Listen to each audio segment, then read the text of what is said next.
Hi Cancer! Kamusta? Welcome back to Pinay in the Tarot. This is your February kapalaran para sa mga Cancer. General love reading. Tingnan natin ang energies connected sa'yo ngayon sa love life mo. Kamusta kayo guys? Comment present para lang kung nanonood kayo. So, kuha ko ng mga love energies. Okay, anong love energies connected kay Cancer? Illusion. Avoid the trap of mistaking a fantasy for a true soul connection. So, ang dami mong gustong mangyari dito sa connection na to, and maybe you feel na things are not going your way. Maybe sobra kang nagiging emotional ngayon. So, take it easy sa sarili mo. Okay?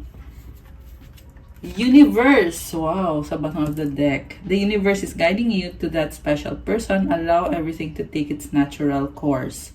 So, malakas ang intuition mo at tumutulong si universe sa'yo para kumonect ka sa taong yan or para magkaroon ng ugnayan sa inyong dalawa. Okay. Honor your loved one and you will notice your relationship becoming stronger.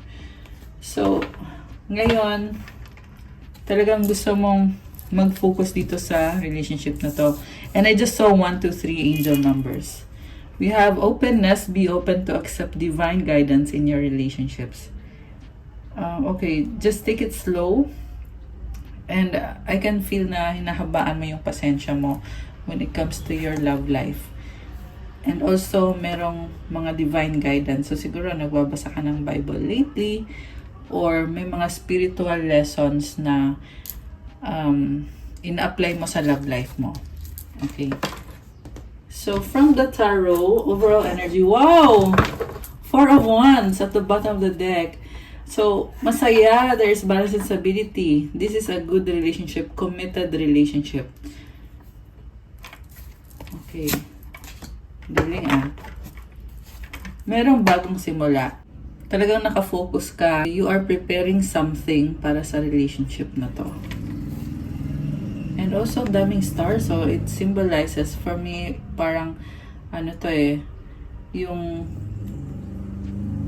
pagiging practical mo or yung work na ginagawa mo sa relationship na to ay may kasamang intention. Talagang minamanifest mo itong bagong simula.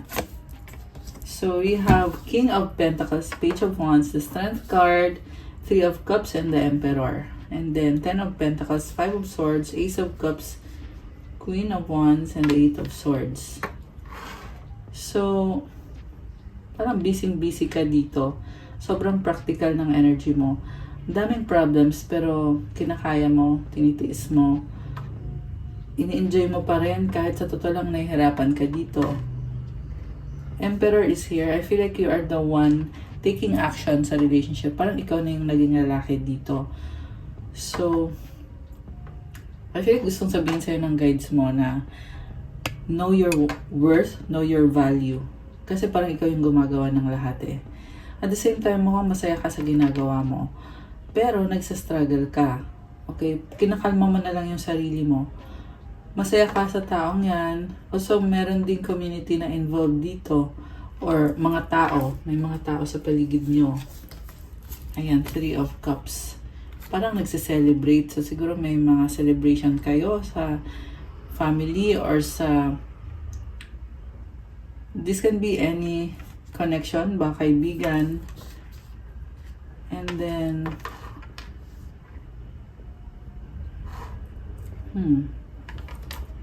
Masaya ka sa ginagawa mo kasi nakikita mo na nag-workout itong connection na to. Yung nga lang, kailangan mo din ipahinga yung sarili mo, di ba? So, you are really in control right now. Okay. And then, on the other hand, merong person dito na willing siyang magbigay sa'yo, willing siyang mag-effort para sa'yo, pero na-overwhelm yung taong to. Na parang, iisip niya kung kaya ba niya yung standards mo, kaya ba niya ibigay kung ano yung ine-expect mo sa kanya. And nakikita ko naman na gagawin niya lahat para mabigay sa'yo yan. Kasi merong sense of confidence naman itong taong to. Yung nga lang, medyo may konting doubt sa sarili yung taong kadil mo. And then, so, meron something dito about sa bahay na feeling itong taong to ay wala siyang magagawa sa isang situation. There is another person na kadil niya na kinokontrol siya. Okay, so kung ikaw ba yon, basta meron dito kinokontrol itong person na to. And parang power struggle yung nakikita ko sa inyo. Kung sino yung may control, kung sino yung mas masusunod. Although at the same time nakikita ko na masaya at komportable kayo sa isa't isa. Meron kasaganahan. Kasi unang card dito is Ten of Pentacles, which is showing me money, abundance, stability, stable finances. Pwede din tong sa career nyo na nagbo-bloom yung career nyo kasi pinaghirapan nyo din naman yan. Yung nga lang, yeah, like I said, merong parang power struggle na kung sino ba yung masusunod. Baka may kadil kang fire sign, Aries, Leo, Sagittarius, malakas ang earth sign, Capricorn, Taurus, o Virgo. Although this can be any sign. Okay. Yung mga signs na binanggit ko ay yung pinakamalakas. So, i-clarify natin guys. Ano bang feeling sa'yo nitong taong to? Committed relationship yung lumabas dito. Pwede itong soulmate or twin flame. So, sa unang card pa lang very positive na, di ba? This is someone na sinostalk ka niya. Okay? Sinatry ka niyang unawain. Oh my gosh, the death card is here. So, nahihiya siyang lumapit sa'yo. Bakit ganon? This is someone who nag-transform siya Baka may kadikang Scorpio. Ano siyang binago sa sarili niya. At gusto niyang mag-start ulit. Okay? Although lumabas naman dito, committed kayo Okay. Ano yung transformation na nangyari sa taong to? Okay, something about give and take situation na feeling niya ay nagkulang siya sa'yo. Oh wow, Queen of Cups. Nakikita ka niya bilang someone very loving.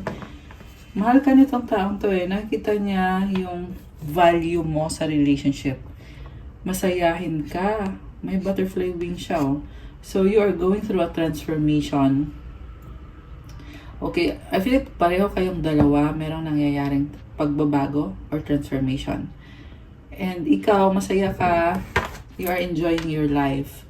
Okay, something about addiction or bad habits na you want to set the record straight, yung naririnig ko Parang gusto mong makipag-usap sa taong yan, gusto mo i-clarify kung ano ba talaga.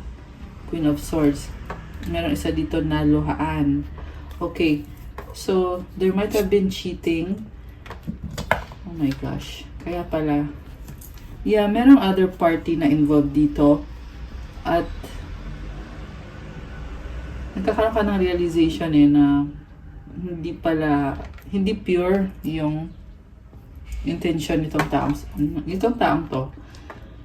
And at the same time, pilit mo pa rin pinaglalaban. Pero may nagbago na rin sa'yo kasi Queen of Swords, naging malamig ka na dito.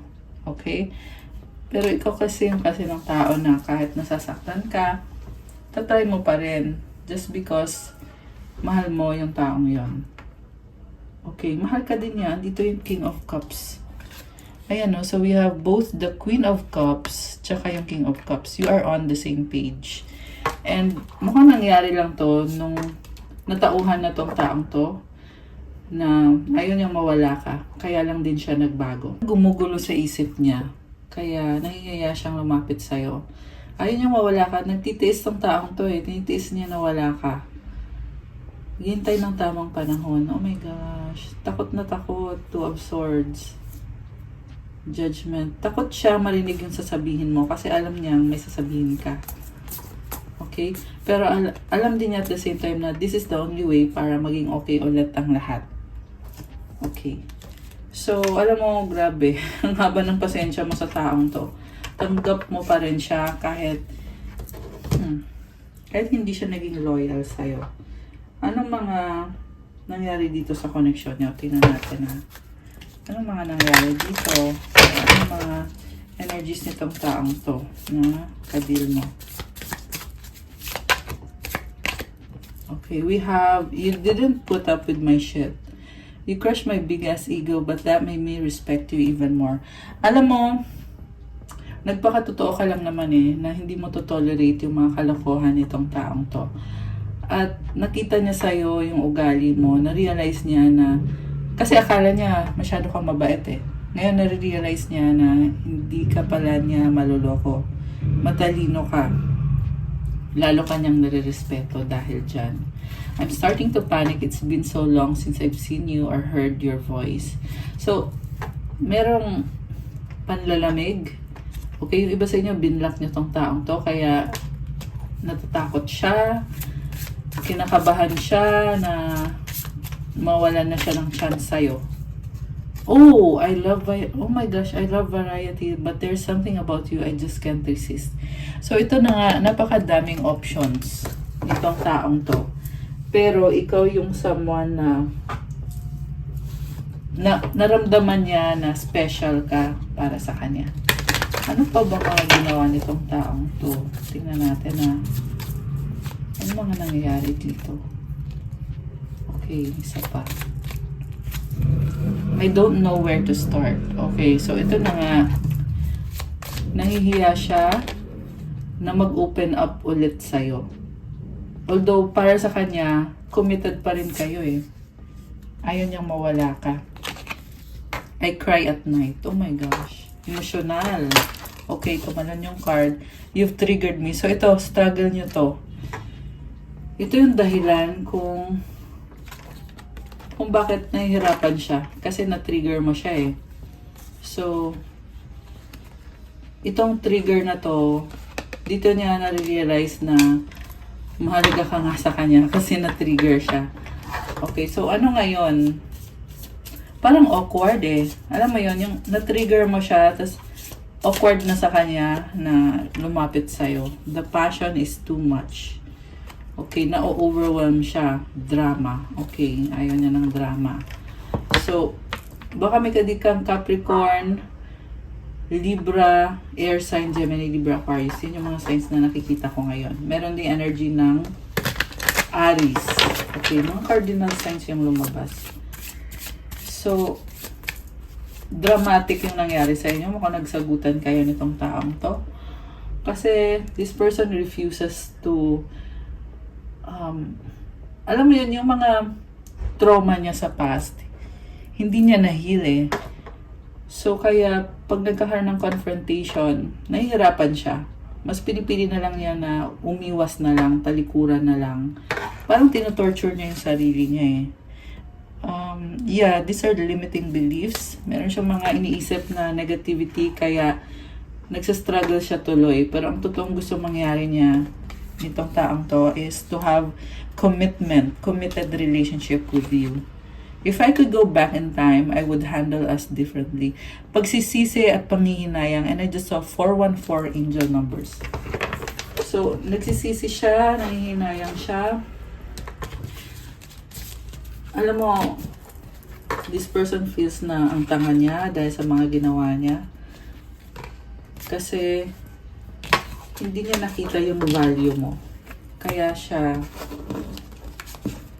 kanya niloko. Okay, ano ngayon ang intensyon nitong taong to kay Cancer? Tingnan natin. Ano intensyon niya sa'yo? Okay, anong intensyon niya? Kuha tayo ng 3 cards. Anong intensyon niya sa'yo? 1, 2, and 3. I couldn't let you get close to me. Grabe, nahihirapan pa rin siya. Kasi, pag masyado kayong close, magiging vulnerable siya I wish things could be different. Hindi siya nakontento sa'yo. I feel you even though we are apart. Ngayon, this person is longing for you. Or, sa ngayon kasi, dumidistansya siya. Pero, sooner or later, mapipilitan din to talaga na mag-open up sa'yo. There is no way but to open up to you. and to embrace this connection. I'm afraid to contact you. I hope that you can forgive me one day. So, kung hindi ka kinakausap ng taong to, dahil yan sa takot. Kasi, pag sinimulan na niyang makipag-usap sa'yo, magtutuloy-tuloy na yan eh. Magiging vulnerable na siya at yun yung kinakatakot niya na malaman mo yung totoong siya. And I just saw 555 angel numbers, guys. At yung numbers na yun, it symbolizes a big change. Very challenging ngayon sa person mo na harapin yung mga katotohanan dito sa connection ninyo. Okay, merong trigger dito. So, merong umiiyak. Nakakaloka. So, iwas ng iwas itong taong to. Okay? So, inisip niya sana magpatawad mo ko kung nag-cause ng stress. Itong mga ginagawa ng taong to ay alam naman niya yun eh. Okay.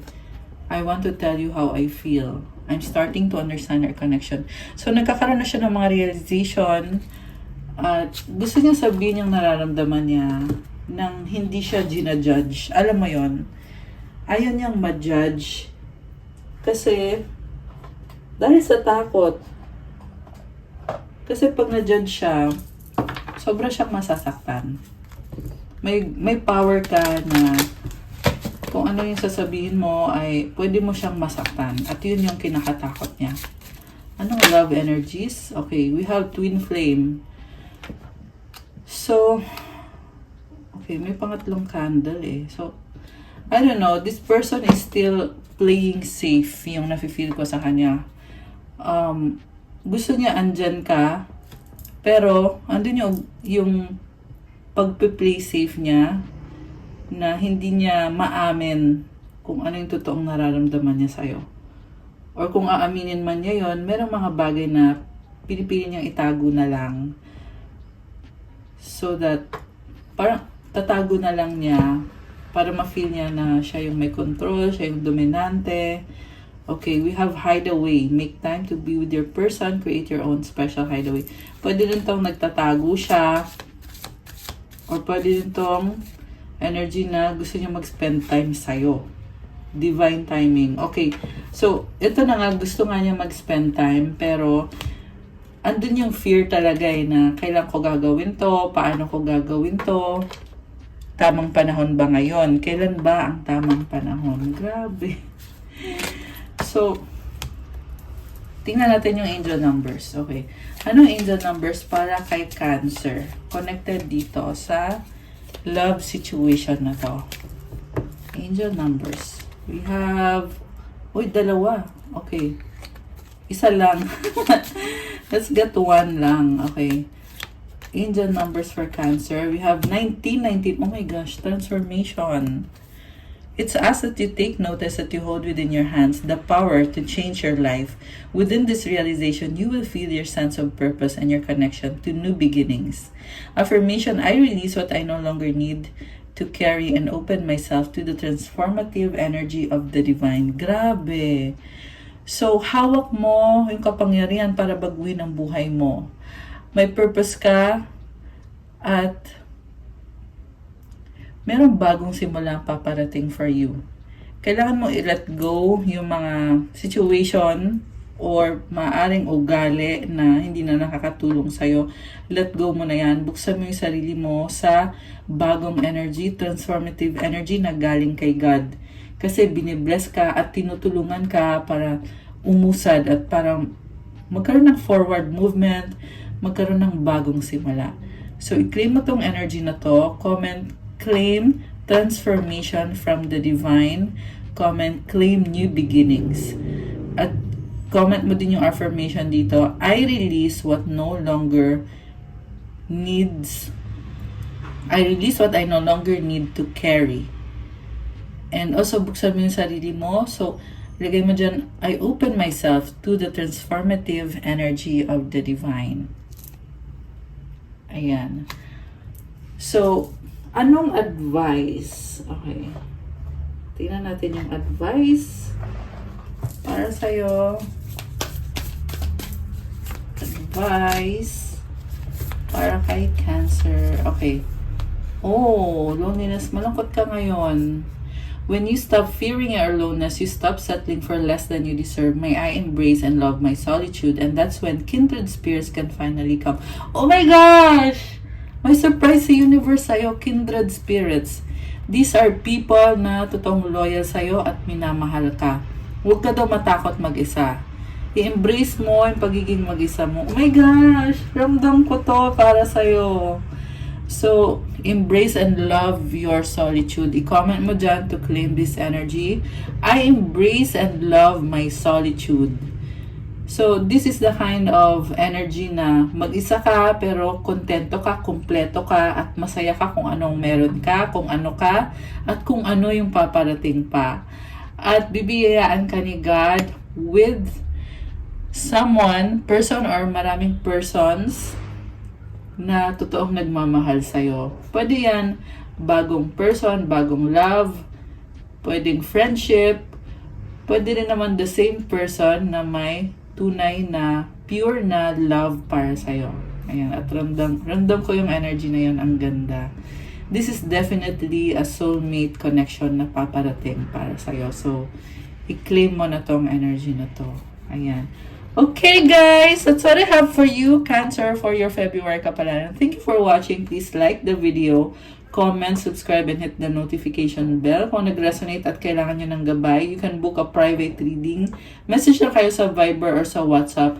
Nasa description box po yung contact details. Check out my Instagram if you want to start your crystals journey. May mga crystal bracelets na tutulong sa'yo para gumanda ang aura mo, gumanda yung energy mo, to attract love, attract money, wealth, prosperity, abundance, anti-evil eye, vitality, motivation, courage, and self-confidence for negotiations, for opening of your chakras, protection, at marami pang iba. So, tingnan nyo na lang po doon at pa-follow na din po kasi kailangan ko yung support nyo.